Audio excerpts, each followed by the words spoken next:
All right, so I'm going to attempt to do this problem just completely live and see if I can arrive at the correct answer, okay? So the diameter of a carbon atom is 1.54 angstrom, very small.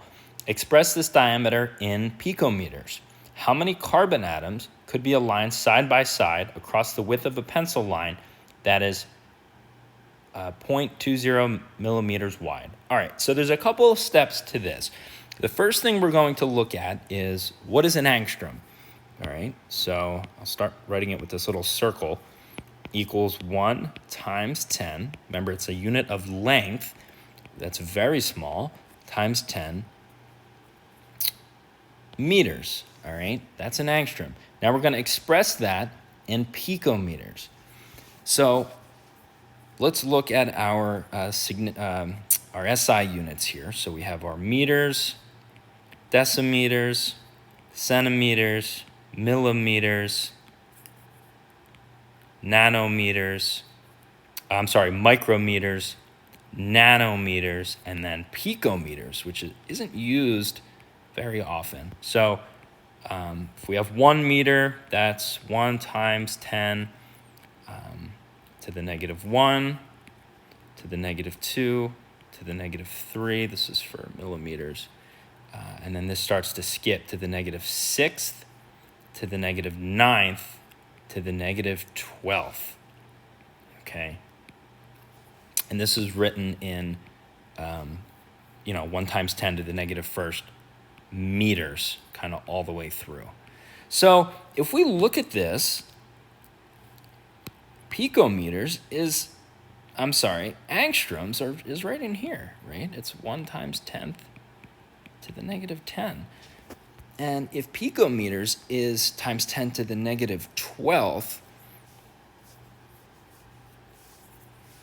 we could really say 1 times, and let's even get rid of angstrom and come up with a name, right? If we had nanometers,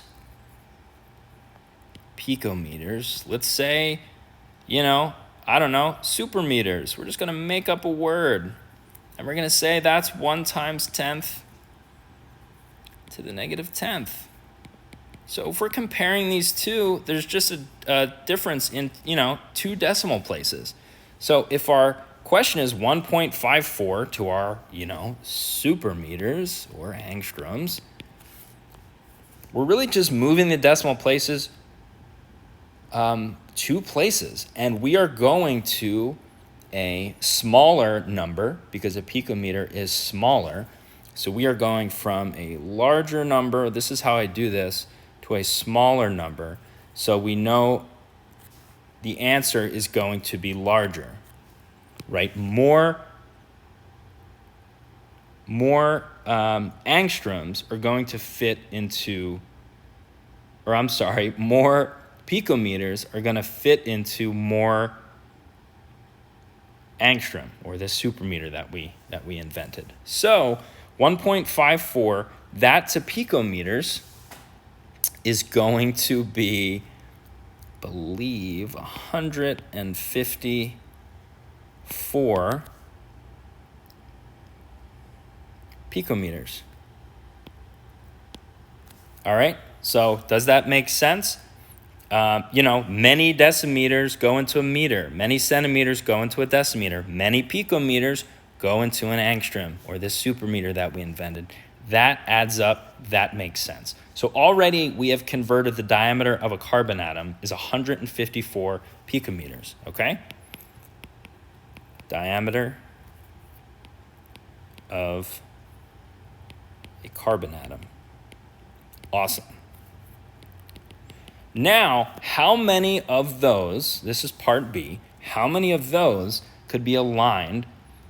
Basically, how many of those are going to fit into 0.20 millimeters, all right? So how many of this small number is going to fit into 0.20 millimeters? We can do 2 things here. We can either convert 154 picometers to millimeters, or convert millimeters or picometers to millimeters, or millimeters to picometers. Honestly, really doesn't matter. We did so much work with our picometers. Why don't we keep that?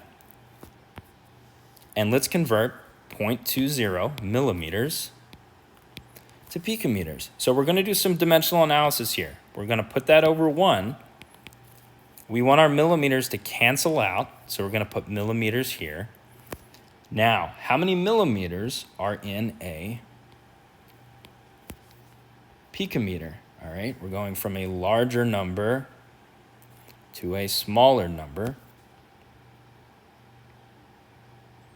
So we know that our answer is going to be large. A lot of picometers are going to fit into this millimeter, okay? So this is going to be 1 millimeter. And as we're doing this, our millimeters cancel out, and our final answer is going to be in picometers, okay? And hopefully our picometers is to the negative 12th, and I am remembering that correctly. Pretty sure that that's right, though. If not, we're gonna have a bad time here. Okay, so millimeters is to the negative 3rd. If we look back up here at our SI chart, picometers is to the negative 12th. The difference there is 9, right? 9 decimal places.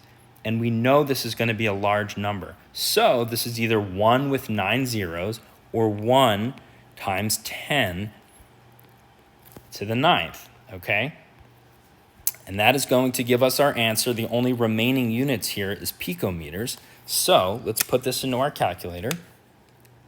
0.20 times 1 to the 9th.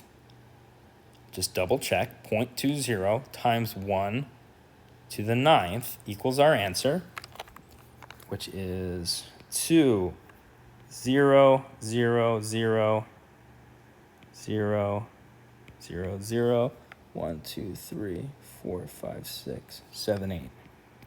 1, 2, 3, 4, 5, 6, 7, 8, or 2 times 10 to the 8th, right? 1, 2, 3, 4, 5, 6, 7, 8. Okay, so now we can do our calculation. We're going to bring this back up here.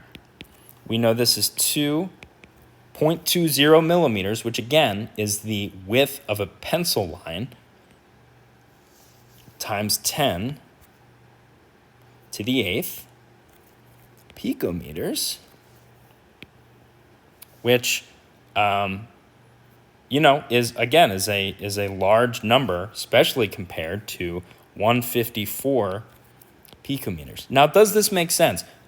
The diameter of a carbon atom, obviously very, very, very small. So 154 picometers, which is 1 times 10 to the negative 12th meters, obviously very small. 2 times 10 to the 8th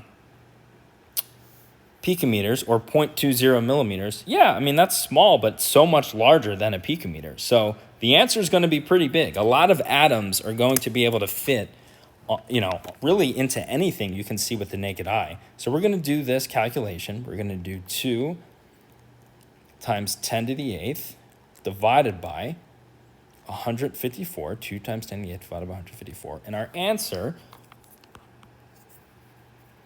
so remember, our answer for A is this. Our answer for B is 1298701.299 picometers, or not picometers we're looking at. This is carbon atoms. And we will bring that down to, we're going to say 3 significant figures, because 0.20 has 3 significant figures. So 1.29, the 8 would make the 9 a 0, so 1.30 times 10 to the 1, 2, 3, 4, 5, 6. 1.30 times 10 to the 6th carbon atoms. All right, let's check our answer and pray that we did this correctly. I have the answers here to the practice exercises in the book. This is practice exercise 2 of 2.1. So 2.1.